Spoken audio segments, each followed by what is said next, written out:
Merci donc de nous avoir donné l'occasion de vous expliquer encore plus clairement le problème qu'il y a actuellement au niveau de la zone de Bignona, dans le département de Bignona, qui fait partie, qui traverse une forêt. Et nous sommes dans une zone où vraiment il y a beaucoup de végétation. Et comme vous le savez, les arbres sont des organes organiques. C'est quelque chose qui conduit l'électricité. C'est surtout ça. En fait, la ligne, quand elle passe et que le feuillage ou même le tronc ou autre touche, les branches touchent les lignes, il y a des déclenchements.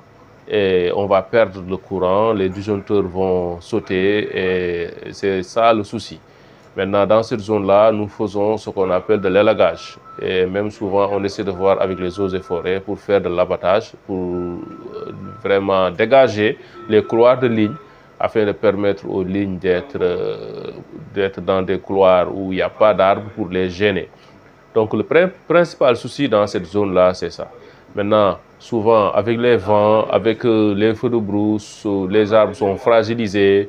Et quand il y a beaucoup de vent, l'arbre, même si elle est loin de la ligne, elle tombe. Et en tombant, elle touche la ligne. Ça nous est arrivé le jour de la Tabaski dans la zone. Ça nous est arrivé aussi à plusieurs reprises dans cette zone-là.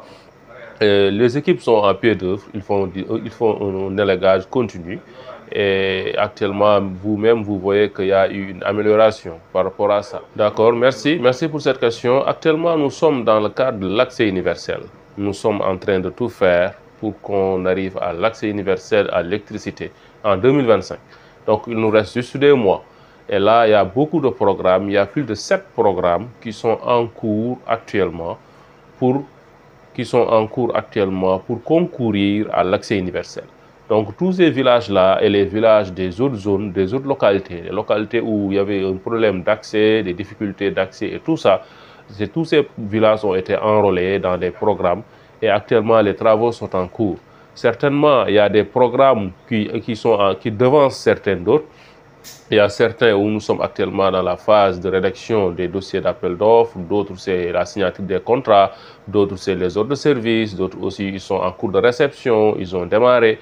Maintenant il y a beaucoup de villages aussi qu'on a réceptionnés et actuellement qui sont en service et le processus va continuer d'ici à ce qu'on accède à l'accès universel. C'est-à-dire quel que soit là où l'habitant est au niveau du pays et surtout dans cette zone sud-là, nous allons faire tout pour qu'il accède à l'électricité. De toutes les façons, les branchements illégaux, souvent nous les comprenons parce que ce sont des populations qui veulent coûte que coûte avoir l'électricité, alors que les infrastructures de base, les lignes, les dorsales ne sont pas encore là parce que ça demande un financement, c'est des programmes, c'est du temps et eux, ils ne peuvent pas attendre. Souvent, ils font un branchement clandestin et tout ça. Maintenant, l'agence de Bignona est en train de faire des efforts avec l'agence de Ziguinchor pour diminuer le maximum possible cette fraude et aussi sensibiliser la population, les aider à voir comment faire pour accéder rapidement à l'électricité. Nous aussi, nous avons reçu des courriers venant des autorités locales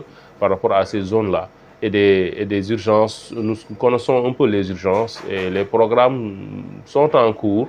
Et bientôt, toutes ces zones-là seront bien éclairées et bien électrifiées. Donc, c'est une bonne question. En entrant, vous avez vu à votre gauche un bâtiment qui était en construction. Je pense que vous avez fait attention, juste à gauche. Ce bâtiment-là, c'était prévu pour que ça abrite l'agence. Maintenant, il y a eu des problèmes d'appel d'offres avec la Covid. L'entreprise qui a été prise a été défaillante et le projet est resté à l'arrêt.